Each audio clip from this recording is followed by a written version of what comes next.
A little while back, I did a video series on the UniFi Access and how you go about configuring it and setting it up. Well, recently, UniFi have released some updates for the hardware, and we want to take a look at what's changed. I'll start by showing you how to upgrade the software and the firmware on the hardware itself. And we'll also have a look at some of the features that have changed. Before we get started, again, do remember to hit the like button if you've enjoyed it. Drop me a comment if you want to see something similar, or if you want to see more content like this. Also, there's a link popping up on the screen now for my UniFi Access 4-part series. If you want to go check it out, click it, and also I will leave a link in the description below. So we log into our UDM Pro. The first thing I want to show you is if you quickly go down to settings at the bottom, click on applications, and then in here you can check for your updates. So the first thing we're going to do is check for an access update to see if there's any software itself that needs updating. I think I ran this the other day and there wasn't any, so there's nothing to update on this side. What we're going to do then is go back to your UDM Pro, and then we're going to go into access. So just go back 1 second. So just in case you didn't catch that, I'm running 1.3.21 plus 1833. So we go into there, and these are some of the stuff that we've had a look at in the background, and there's a few problems. That's basically saying your firmware version is not up to date, which is what we're about to do. So we then go down to elements, and we have a quick look in here. So there's 3 devices, 1, 2 and 3. So we've got the UniFi Access device, the UniFi Access Reader Pro, and the Reader Lite. So I'll start by just clicking the firmware update button on all 3 of these.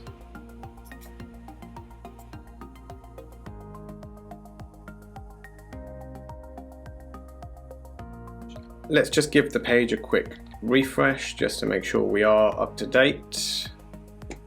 And just on the side of that, which I think we are, so yeah, which is fine, cool, excellent. So first new feature I want to have a look at is pin codes. So other than the NFC cards that you get with it, UniFi have introduced pin codes. So to enable this, you would go to the Elements tab again, you click on the device, and on the right hand side, we'll just have a quick look down here on the config. And you can see it here. So pin, you can enable that. Failure to enter the pin 10 consecutive times will temporarily disable the pin access. Pin access will be enabled once a correct NFC card has been used or the admin unlocks the door remotely. So let's just go ahead and save that. So we've enabled the pin. So now that's enabled, you can see it's got a button just here which shows that. So we'll go across to the users, and I'm going to have a look at my inside wire card, and down here you can see there is a pin. So you have 2 options here. You can auto generate it, which will give you a 8-digit pin, or you can actually create your own 8-digit pin. So it looks like the minimum is actually 8 digits. You can't put anything less than that. So if I try and put 1, 2, yeah, code must be 8 digits. So that's the minimum pin. And we click save. So it looks like you can have both the NFC card and the pin, so you can choose whichever one you want to enter the building. You can use a pin code or an NFC card. So I'm going to quickly go across to the device and try the pin code to see if it lets me in. Okay, so you can see on the panel straight away you have your NFC card. So if I quickly grab a card and I scan this on here, welcome inside wire, I can go straight in, and that lets me in. So let's just shut that door again. So now we have this additional button here which says pin, so you can type in, or you can press the pin button here and type in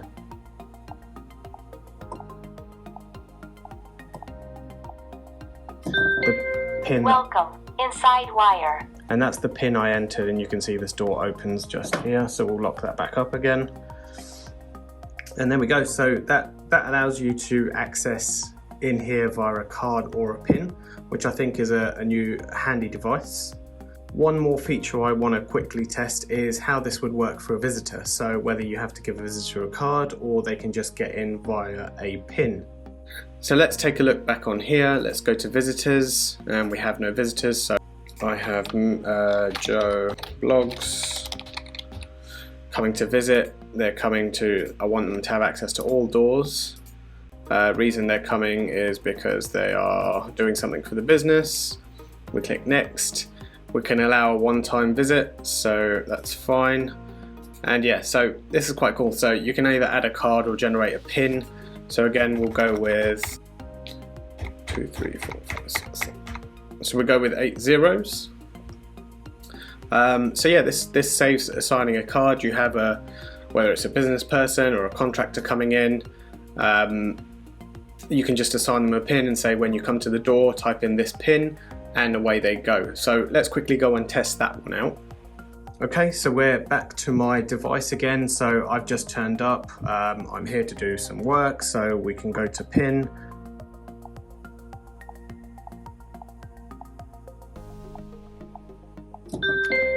Welcome, Joe. There you go. So that lets you in. That's quite handy and useful to have. So there we go. That lets me in. That's quite useful to have. Let's take a look at some of the other functionality around this.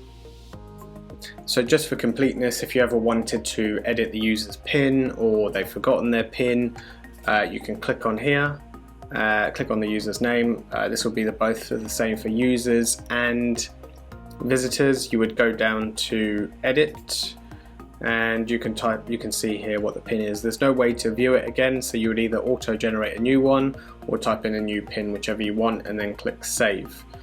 To remove the PIN, similar sort of thing, you just click the X and click save, and now if I go across to the door, that PIN number will no longer work.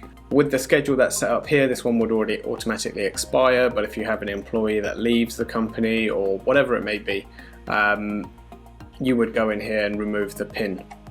So the other new feature they've added inside here is the emergency lockdown and evacuations. So I guess for building regulations and standards and compliance, something like this would need to be in place.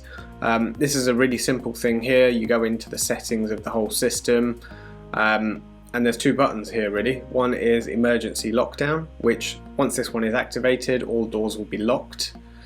And once this one, and then emergency evacuation, and once this one is done, all the doors will remain unlocked. So if something was to happen in your building and you needed to lock all the doors, you'd use this one, and if there's a fire or you're doing a test, you would do the emergency evacuation. So let's try emergency lockdown first, and let's do that. So you have to enter your password to confirm. And there we go, so that's the emergency lockdown. We're just going to go take a look at what it looks like on the Reader Pro. And you can see on the device that it's flashing red saying lockdown. So even if I try to use my card, it doesn't do anything. It doesn't let me access it. If I try to tap the screen, nothing happens. So you're not able to do anything. I try to open the door, you're not able to open it. And then to turn this off, you would just hit reset here, and it says it does take about 30 seconds, but that should go back into normal mode. So if I go to now emergency evacuation, it's going to ask you for your password. It's probably also going to ask me for my two-factor authentication. Yep. And there we go. Click enable. And that's the emergency evacuation that's now been activated. So let's go across to the device and have a quick look at what that looks like. And then you can see on the screen here, I'm sure you saw that door ping open a little bit. But yeah, that now says evacuation. Again, if I try to use a card, probably won't let you do anything. Welcome, Monty. Okay, that wasn't supposed to work, but anyway, it still activates it. But if I try and close the door, it's just not connecting with the mag lock at the top. And then again, to put it back into, to reset it again, you just click reset up here, and it says it takes about 30 seconds, but it doesn't really take that long. And those are really the two features I wanted to show you that UniFi Access has brought across to this. Let me know if you think this update was a good start from UniFi. I think there are many more updates to come, but this is a start and a step in the right direction. I've had a lot of comments on my previous videos asking about mobile access. I believe UniFi's website says it is coming soon, but I'm not sure when that will be. But rest assured, when that does come, I will be putting out a video for it. Please do hit the subscribe button if you want to see more videos like this, and leave me a comment below if you'd like to see something else on the UniFi Access. My Amazon affiliate links are in the description below, so feel free to use them. This is Inside Wire, and I'll see you in the next one.